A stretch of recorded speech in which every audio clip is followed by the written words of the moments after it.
আসসালামু আলাইকুম। Hi guys, কেমন আছেন? আশা করি ভালো আছেন। তো আজকের রেসিপি হলো দেখুন, এইখানে কালীবাউস রুই মাছ কালীবাউস অনলাইনে অর্ডার করা হয়েছে। সেই মাছ দিয়ে আলু দিয়ে মূলা দিয়ে রান্না হয়েছে।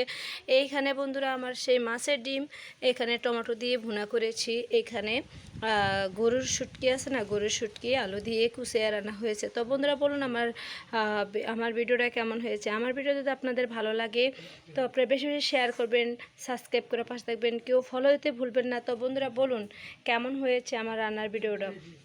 আপনারা বলুন যে আপনারা কোন জেলা থেকে খেয়ে দেখতেছেন, সবাই ফলো দেওয়া পাশে থাকবেন। আর দেখুন বন্ধুরা, আপনারা যদি আমার ভিডিওটা দেখেন ভালোবেসে, তাহলে আমি আরও ভালো ভালো ভিডিও আপলোড দেওয়ার চেষ্টা করব, আরও সুন্দর রান্না তৈরি করার চেষ্টা করব। আপনারা শুধু দেখতে থাকুন বন্ধুরা। এই যে এখানে কালীবাউসও আছে, রুই মাছও আছে। আর এখানে হচ্ছে রুই মাছ কালীবাউসের ডিম দিয়ে ভুনা। তো বলুন কেমন হয়েছে।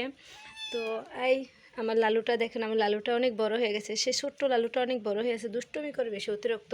তো বন্ধুরা বলুন সবাই ভালো থাকবেন, সুস্থ থাকবেন, যে যে প্রান্ত দেখেন প্লিজ বেশি বেশি শেয়ার করবেন। সবাই ভালো থাকবেন। আল্লাহ হাফেজ।